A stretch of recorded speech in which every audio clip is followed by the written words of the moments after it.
तो थोड़ा सा इम्पोर्टेंट तरीके से आज कराने वाला हूँ, मोस्ट इम्पोर्टेंट ऑब्जेक्टिव। तो थोड़ा सा अच्छे से ध्यान दीजिएगा। सबसे पहला सवाल आपका कह रहा है लाडलो, ये सब PYQs सवाल है और मुझे पता है कि थोड़ा सा आपको हार्ड लेवल का लगेगा, क्योंकि भाई जैसा एग्जाम में आता है मैं उस लेवल पर तैयारी कराता हूँ। रेखा का जन्म मृत्यु माई बाप पूछ के नहीं छोड़ दूंगा, आसान सा सवाल है, ऐसा इंग्लिश में नहीं आता। 10 को 15 को देता है आसान वाला, एक्सपेक्ट तुम लोग बहुत ज़्यादा कर लेते हो। तो रियलिटी पे विश्वास रखो, थोड़ा सा हार्ड लेवल की तैयारी कर लो, वरना बहुत पछताओगे लाडलो। चलो, तो पहला सवाल है कि the poet in sweetest love I do not go his beloved, यानी सवाल कह रहा है कि कभी एक मधुरतम प्रेम में नहीं जाता है। ए हिज बिलव्ड मतलब होता है कि उसके पास एक प्रेमिका थी, तो उससे दूर नहीं जाता है। क्यों? क्योंकि वो उदास हो चुकी थी। लेखक से, पोएट से इस चैप्टर के अंदर जो बिलव्ड थी उनकी, वो उदास हो गई थी। तो ज़्यादा इंग्लिश में मैं आपको याद कराऊंगा, हिंदी पे मत जाना। क्यों? क्योंकि आपके एग्जामिनेशंस में केवल इंग्लिश आता है, तो इंग्लिश वर्ड आपको पकड़ना है, जेन्युइन सा बात है। John done is going on living his wife behind, यानी जॉन डन करने जा रहा है अपनी पत्नी को पीछा छोड़कर।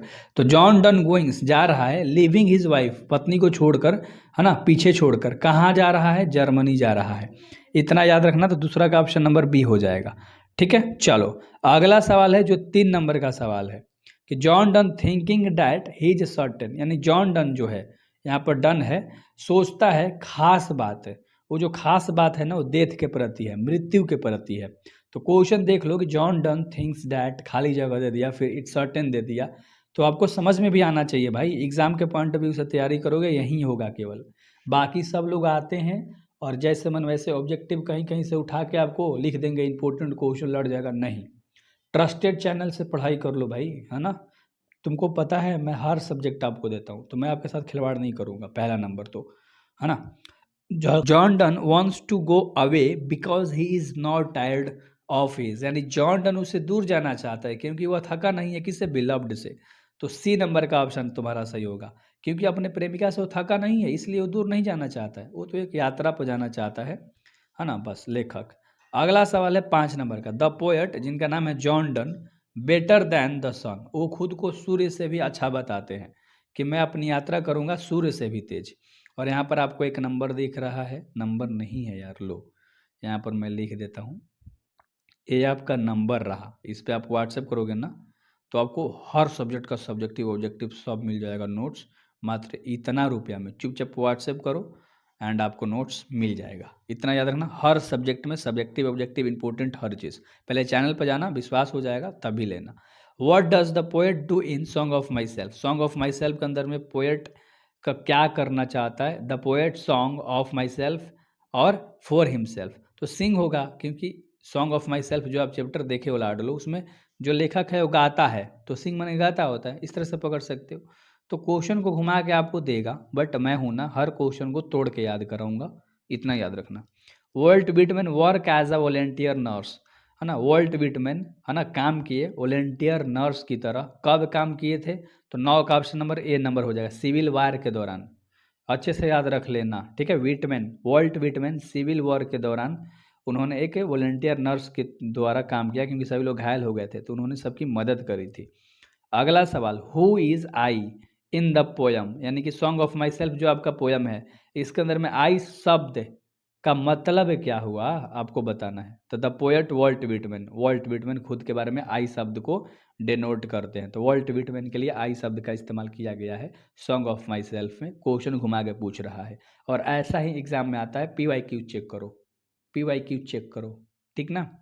मनोहर मालगनकर हैज़ रिटन द लेसन, मनोहर मालगनकर ने कौन सा लेखन, मतलब अ पिंच ऑफ स्नफ को लिखा है, तो पूछ ही रहा था कि कौन लेसन को लिखा है, तब पिंच ऑफ स्नफ। और अगला सवाल है कि नानू काका रोट अ चेक, नानू काका ने एक चेक भरा फॉर रुपीज़ द 1000 रुपीज़, और 1000 रुपीज़ भी दे सकता है।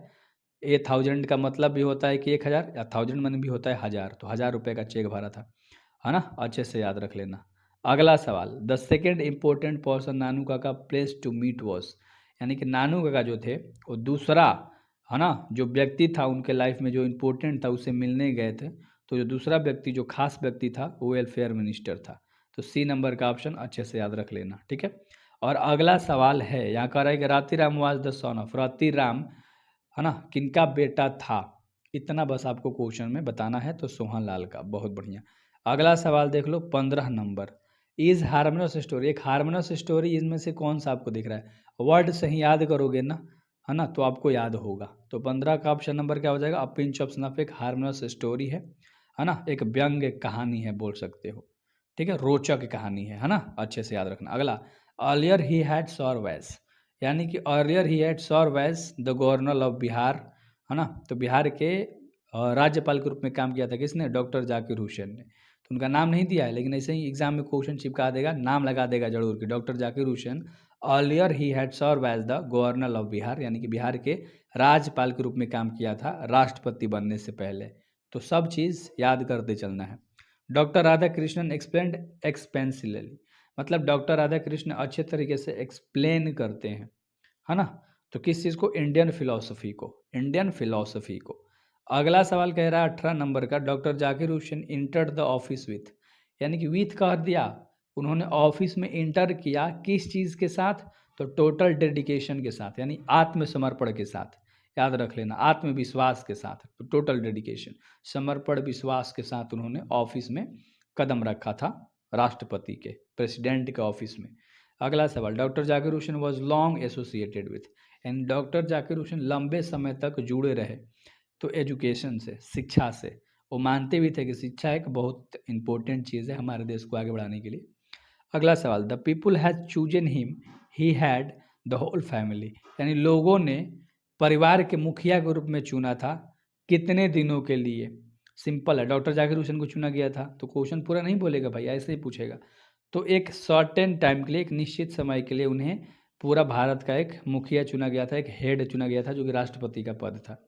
अगला सवाल, one day CB was caught, CB को पकड़ लिया गया था रेड हंड्रेड विथ टीचर्स, यानी टीचर ने उसे पकड़ लिया था सीबी को गार्ड के साथ खेलते हुए, लॉकू के साथ। तो टीचर जो थी वो कौन सब्जेक्ट की? तो एथिक्स की टीचर ने पकड़ लिया था।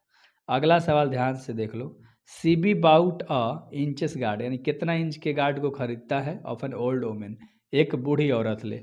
तो सीबी जो है, ध्यान से, वो 5 इंच का एक गार्ड यानी लौका खरीदता है बूढ़ी औरत से। अगला सवाल जो कि 23 नंबर का सवाल है, the teacher became very very with CV for neglecting his study, teacher उसे बोलती है कि बहुत कमज़ोर है पढ़ाई में और इस चीज़ के प्रति वो बहुत गुस्सा करती है, एंग्री, है ना, इतना याद रख लेना। अगला सवाल 24 number, CB read at a school, CB जो था वह स्कूल में पढ़ता था, वो प्राइमरी स्कूल था, ठीक ना, प्राइमरी स्कूल में। और अगला 25 नंबर सवाल है कि CB got guard for a fuse, यानी सीबी ने गार्ड को पाया कितने रुपए में बोल सकते हो?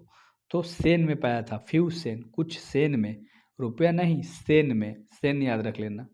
अगला सवाल, German Greer is an writer, German Greer एक लेखक है, वे किस तरह के लेखक हैं? तो ऑस्ट्रेलिया के लेखक है, ऑस्ट्रेलियन लेखक। अच्छे से रखना, यहाँ पर देश पूछ रहा है ना, तो ऑप्शन के अकॉर्डिंग हम लोग ज़्यादा चलते हैं ना, क्योंकि यार एग्जाम में ऑप्शन देख के मारोगे, और क्या ऑप्शन है तुम्हारे पास? अगला सवाल, German Greer is a famous writer, German Greer एक बहुत ही फेमस राइटर थे और उसके फेमिनिस्ट राइटर, बहुत ही विख्यात थे फेमिनिस्ट के मामले में। कौन? जर्मन ग्रीर, तो अच्छे से आपको याद होना चाहिए। और अगला सवाल कह रहा है कि इन बांग्लादेश रूपथोका इन द काइंड ऑफ, यहाँ कह रहे हैं कि बांग्लादेश के अंदर जो रूपथोका है, जो शब्द दिखाई दे रहा है, ये किस तरह का है, ये कैसे पैदा हुआ, ये कैसे आया? तो 28 का जो ऑप्शन होगा वो सी होगा, फेरी टेल्स इसका मतलब होता है, रूपथोका का मतलब। और अगला 29 नंबर सवाल है कि Germany the pregnant women is sent to be her home child birth, यानी जनरली आमतौर पे देखा जाता है कि जो औरत गर्भवती होती है उसे अपने मायके भेज दिया जाता है, यानी कि उसके मम्मी के घर भेज दिया जाता है, पेरेंट्स के घर भेज दिया जाता है, सिंपल सा बात था। और अगला जो कि लास्ट सवाल है कि इन द, यहाँ पर क्या होगा खाली स्थान की जगह पे, the husband wife do to enjoy more freedom and individually, यानी पति पत्नी बहुत ही स्वतंत्र रूप से आनंद मिलता है, तो मिलता है वेस्ट के पति पत्नी में, वेस्ट आपको दिख रहा है ना, सबसे लास्ट वाला ऑप्शन, डी नंबर का ऑप्शन, वेस्ट में, याद रख लेना, पश्चिम में, हिंदी में अच्छे से पश्चिम। तो उम्मीद करता हूँ कि आपको जो मैंने आज ऑब्जेक्टिव कराया अच्छे से पसंद आया होगा, क्योंकि देखो छोटे छोटे ऑब्जेक्टिव नहीं है, पहले बता दिया हूँ, इम्पोर्टेंट है और ट्रस्टेड वाला है, ठीक है। Best of luck, Lad low.